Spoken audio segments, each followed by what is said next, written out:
Commentary box is Roger Thames.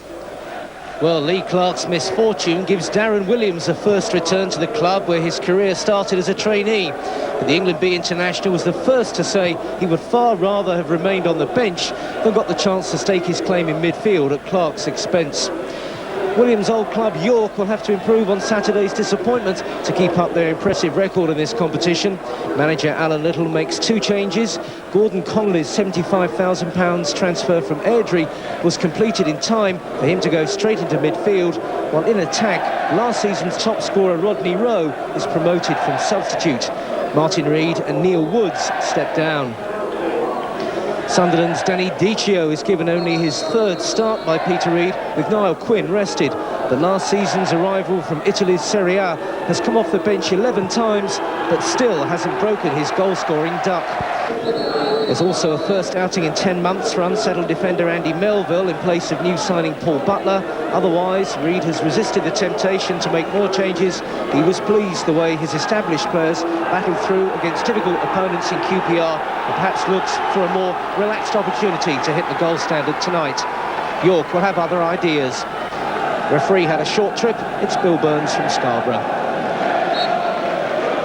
Well, it's a beautiful summer's evening for football, and the pitch is so immaculate it puts you in mind of Wembley itself, which is obviously the inspiration at the end of a long tunnel when it's only early August and the cup competition is underway.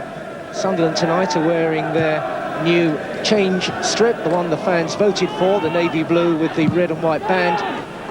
York City in a sharp-looking all-red strip. Linesman Brian Horner will certainly be delighted with the surface, which impressed all the Sunderland players when they arrived here tonight. And there's a healthy-looking crowd here as well, no doubt brought out by the summer evening weather.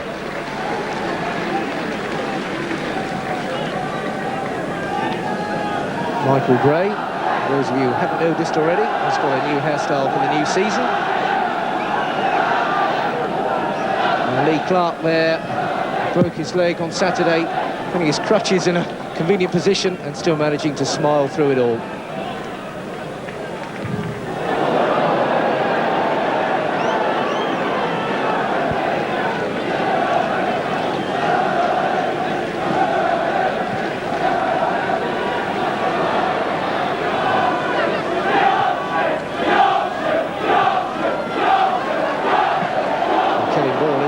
Solid challenge, and comfortably taken there by Andy Warrington in goal. Got a bit of stick on Saturday at Preston. Ball there, who's relinquished the captain's armband this evening, giving it to Darren Williams, getting his cross in and well taken under the bar by the keeper.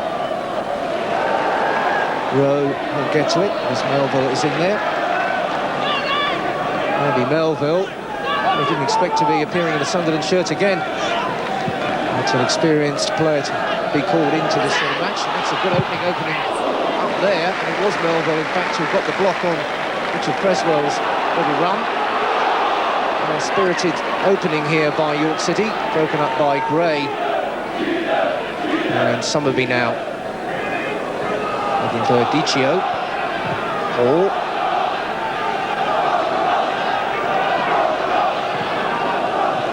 Dichio tightly marked there and dispossessed. First touch for the new boy, Connolly. Cresswell is front running again. Craddock has gone across with him. 21 next month, Richard Cresswell. Square is Poughton, the Newcastle player. And Garrett now. Here's Neil Thompson. Not a bad ball in the end, and it was a sharp piece of work through the middle there by Garrett. Sorensen showed that for a big man he can get down very quickly indeed. Just a bit of hesitation there by the defence, but certainly not by the keeper. Bobby Saxton, the new number 2 to Peter Reid, was of course the manager himself here at Bootham Crescent. Quite a few links between the two clubs over the years.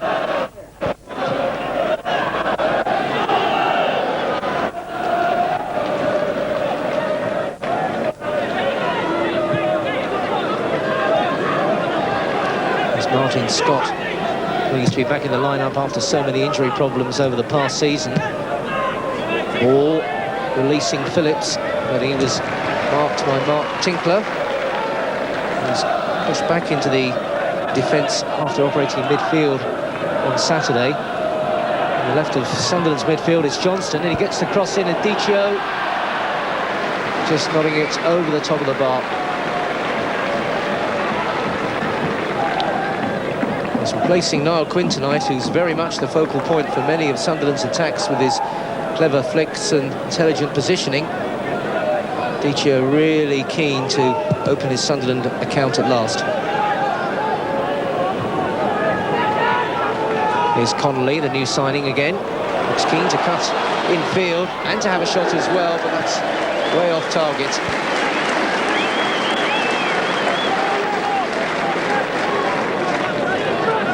Peter Reid, always aware that Saturday's first game of the season against QPR was going to be tough, but even the 3 points could not make up for the huge disappointment of the injury to Lee Clark. Reid was really deflated afterwards. Conley trying to get away from Scott. No great danger there for Sunderland, and again Sorensen gets a lot of distance on the kick.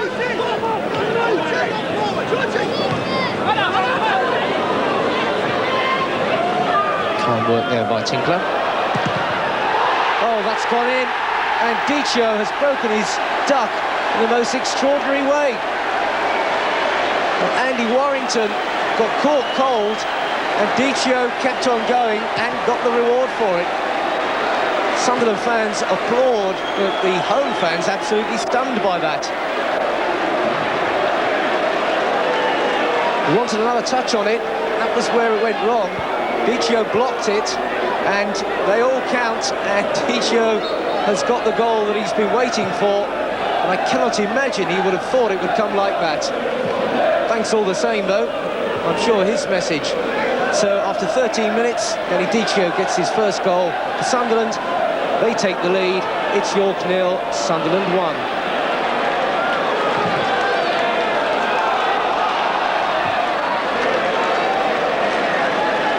Andy Warrington had a difficult afternoon, evidently on Saturday. He's having an even more difficult evening after that little bit of miscontrol was really punished. Gray rocks it forward for Phillips. Scott is joining up with the attack now as well. Pulled men back behind the ball in numbers. That's Johnston now. Ball is on the back post, back from his marauding up the left touchline to concede the corner. And Sunderland, with this one-goal advantage, can take their time and look to pick off the opportunities when they arise. Put both central defenders forward, Melville and Craddock, and Dichio, 3 big targets to aim for. Melville coming towards it, and it needed the keeper to get down there. Melville would really have enjoyed that on his return to the team. Possession conceded now. Thompson looks to bring it away. Knocks it forward for Garrett. Thompson again, finds Connolly. The new boy has shown he's got some real pace, but Kevin across. Houghton. Hall. Cresswell gets to it. That was an important block by Melville. He just got his foot in then. Cresswell looked to have turned inside the defender, but he couldn't get away. And the block was a good one. Good covering there. Scott was cut out of it, but Melville was right on hand. Here goes Michael Gray. Phillips knocking it forward for Gray, who carried on the run. And another corner kick. And Gray's got a lot of work on his shoulders to keep up the same effectiveness, having switched flanks. Naturally a left-sided player, but he's definitely trying to settle into that right-sided role. Overcomes the corner. It was Tinkler who got it away, only for Johnston, and now Scott. Opening up Wide for Summerby. First time ball looking at Dichio against the bar, and he's got the follow-up, and he's got the second, and Peter Reid's faith in him is being repaid in this first half. He's really had to wait for the goals to come, Danny Dichio, but he's got two now in the opening 28 minutes. Scott's deep cross set up the move. Summerby first time, that was a good ball in. Dichio's header was unlucky not to be in the first time, but he followed up impressively. He's got a good left foot, Martin Scott, and he got a lot of distance on that one. Good thinking for the first time ball. It was a good header against the bar, and nothing wrong either with that follow-up. And Dichio gets his second of the night, his second for Sunderland, and First Division side are starting to cruise.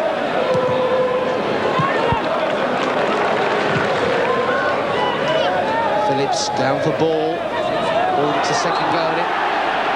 Unwritten challenge on him by Mark Tinkler. Bishop Auckland-born lad. Arrived from Leeds 18 months ago. Catching into Kevin Ball. Summerby, Scott who's going to try it. Well, the idea was sound enough, just needed rather more curve on the ball. So much disappointment for Martin Scott. Missing virtually all of last season. And the curve arriving rather too late to put it back on target.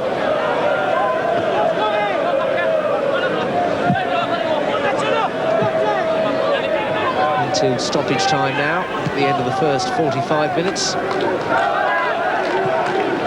Peter Reid fairly satisfied with the first half work. Just the 1 minute to be added on for stoppages. Which is pretty tight by modern standards. 4s and 5s quite regular. The game has flowed fairly continually. Ray. Square for ball.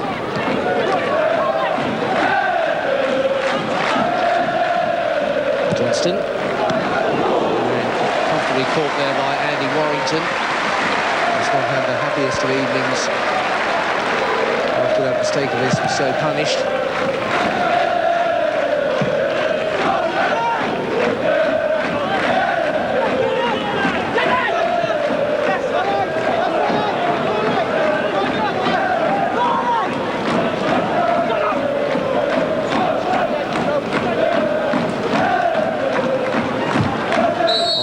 Well, there is the half-time whistle.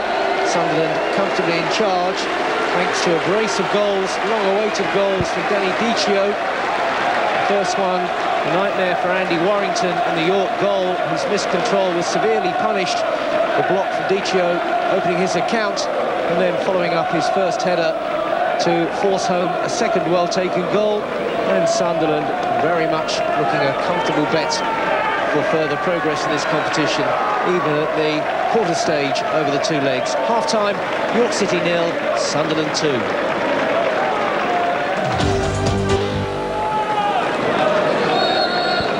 Neither side has made a change at half-time, even though they can use 3 substitutes out of 5 named. Last time Sunderland were at Bootham Crescent was in this League Cup competition. It was 10 years ago. It was a goalless draw. Sunderland won the second leg 4-0. So won here in the League Cup in 86 3-1, but they'd lost 4-2. A real shock that at Roker, and York went through on away goals. Peter Reid, hard man to satisfy, no matter what the situation.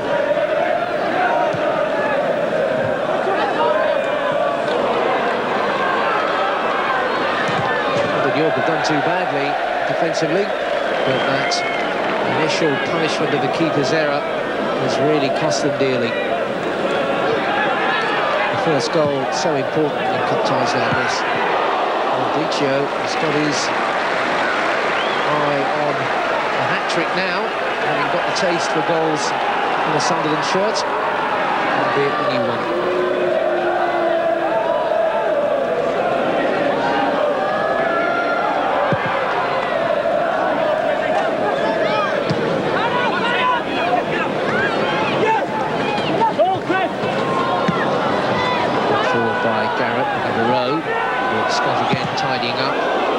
Samuelson's clearance finding its way through to Johnson, but it was a bit snatched.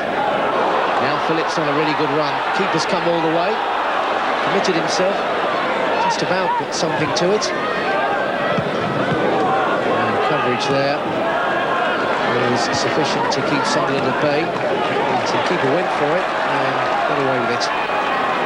10 years at Bootham Crescent for Alan Little, rewarded pre-season with a testimonial against Middlesbrough. More than 6,000 turned up, which is a good testimony to the work he's put in on the coaching side down as manager here.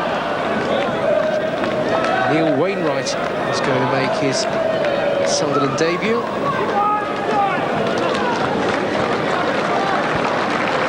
Kevin Ball, the skipper, is coming off.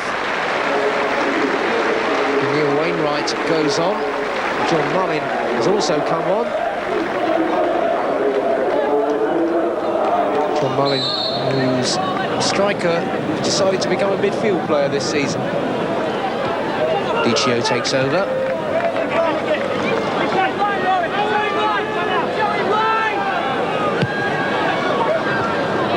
Knocked into the middle there for John Mullin.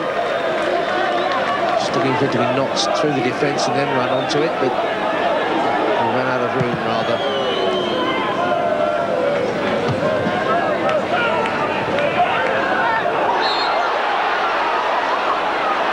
Whistle goes again.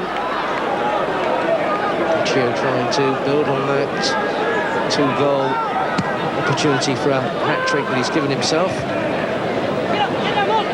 Just the timing that was wrong on that occasion. Not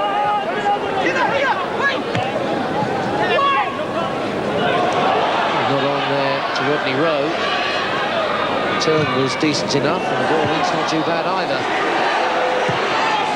Once more, Alan Parton is the one trying to fire the shot in from long range. And so keen to get on top of the ball and keep it down, but it's cost him the power it might have needed. Waiting for it to come down, knee right over it, but it was always scuffing along the turf. Dichio trying to find somebody.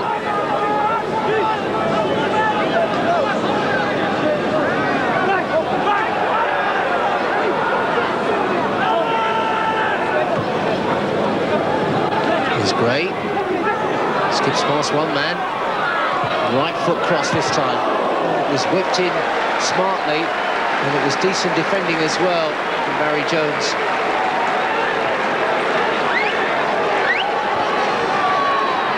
Gray looking to get the corner short as well, but it's not going to happen for him on this occasion. Dichio has made his run from deep. Melville gets up as well, but doesn't get over. The ball did though.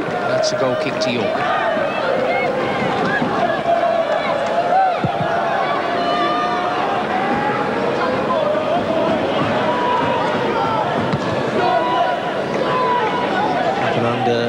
From Scott, met by Phillips still.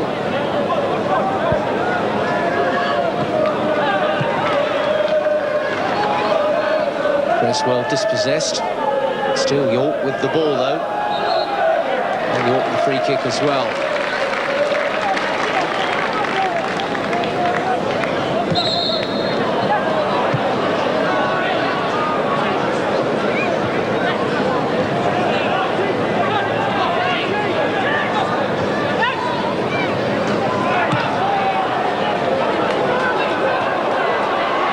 Has preferred to chase it all the way, put the pressure on his man. That's a good take by Prendergast. Through to Rodney Rowe. Speed up, looks decent. And Sunderland get people back and get possession as well. John Mullin with the ball now. Certainly capable of matching any side for eagerness, Sunderland. Right now starting to get into more of his stride. Very square for Michael Gray. Appreciated by the Sunderland crowd here. Way behind the goal to our right. Now it's Scott. Dichio. Scott again. Clipped over the top for John Mullin. The flag is very definitely down. He's got somebody in the middle. Just needed Dichio a few yards further on, coming into a deeper position. And that could have been 3 in the hat-trick.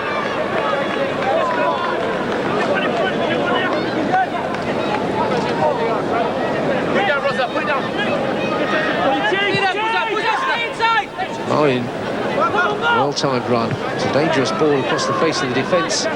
Just needed the contact. 1 or 2 bulbs missing there. Lights going out, but not disastrously.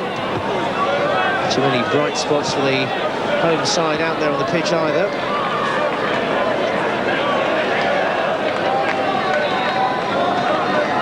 Things not going according to plan for York City at the moment. Rowe getting a decent turn in there, or half a turn, but the recovering challenge was solid enough from Craddock. A series of corners in the second half, York, but very rarely threatened a direct strike at Sorensen's goal from any of them. Here comes Thompson again with another one. That's hit decently, but Craddock was there to match Tinkler challenge for challenge. And Gray brings it away sharply.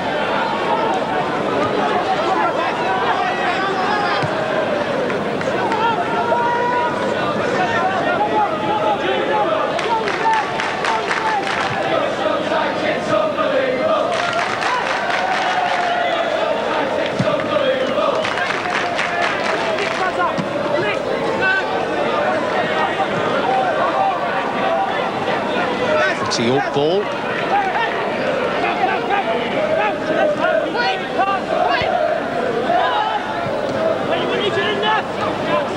Even 1 goal back would give York rather more to play for. And away goals coming into it eventually in this competition. Which has a new sponsor this year, a new 5-year deal to guarantee its security, and to do something towards it anyway in these threateningly changing football times. Rose in a bit of space ahead, but couldn't pick him out. Instead he chose Sunderland, which is not quite such a good idea. Jump from Thompson, penalised. Dichio, square for Mullin, and Wainwright has got space there. And he's got pace as well. Looking for the shot again. A bit of youthful enthusiasm at the end of that one. Sunderland have been able to play their passing game that Peter Reid has instilled in this team without being seriously troubled, certainly once they got the noses ahead. Gray wins it back again. Phillips now sprinting away, Thompson is with him. Phillips hasn't had too many chances to get a direct strike at goal this evening, for all his usual diligent running and good movement. Gray picked him out then. Thompson was trying to close him down, and the shot was a little hurried. The briskness of Sunderland's passing at times can be very demoralising for the opposition. Business-like way in which they constantly keep the ball on the move. Into the 2 minutes of stoppage time, it's been indicated by the 4th official that Bill Burns will add on to this one. 20 more minutes to go, of course, at the Stadium of Light.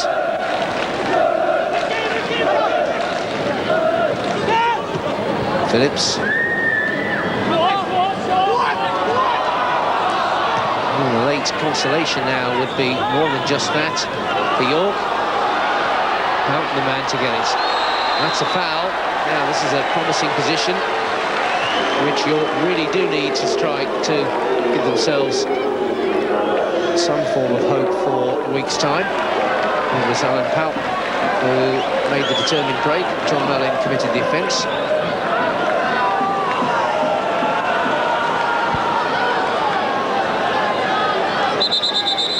For is Tinkler over the ball. Pout looks removed from the action here. He got his shot on target, Mark Tinkler, and it needed to be better placed or far more powerful to trouble a very relaxed-looking Thomas Sorensen. He's launched another long kick upfield for Dichio to try to control. And now with Williams, he would have enjoyed his return to his old stamping ground.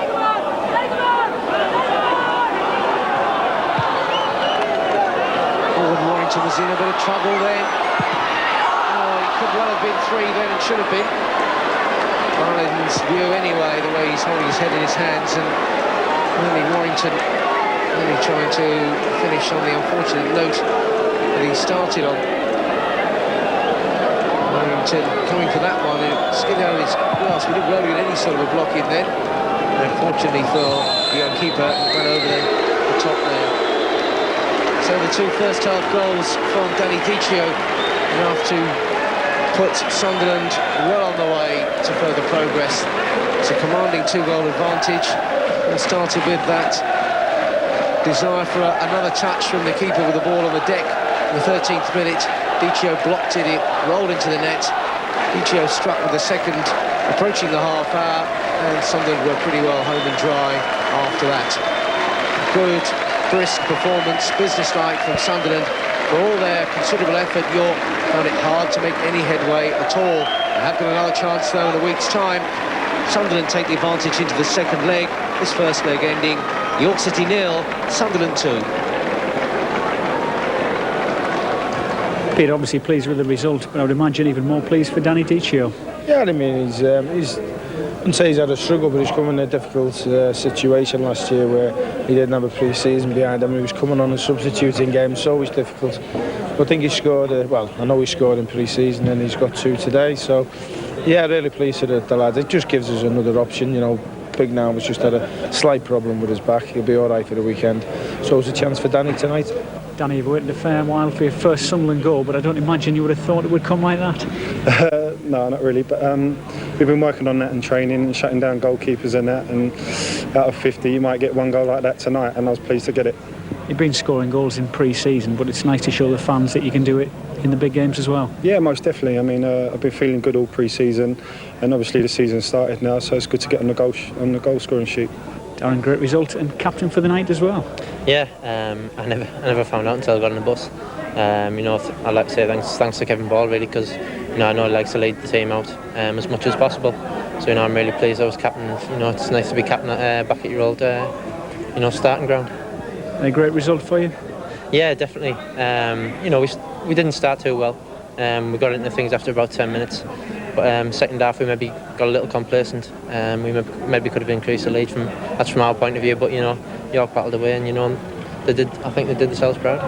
Neil, a bright enough start, but you really can't legislate for goals like that. No, you can't. You know, we started really brightly and caused Sunderland a few problems. I thought, you know, we could have maybe had a goal or 2, and you know, Andy's held his hands up. You know, it's one of them things, and made the mistake and got punished. And it was the same on Saturday against Preston. We got beat 3 there, and that was no reflection on the game as a whole. And we've got to learn by the mistakes. And if you don't learn, then you know there's something wrong with you. There's a lot of talent at the club, and it's just getting it in the right areas. You know, we've got to brighten up at the back and brighten up at front and put them in the net. 2-0 up with the home leg to come. You must feel as if you're through the next round. Well, I hope so, but you can never say that in football. You know what, it can kick you in the teeth. But what I'd say is that from this position, I'd be very disappointed if we don't do it against the club who've done really well in this competition over the years.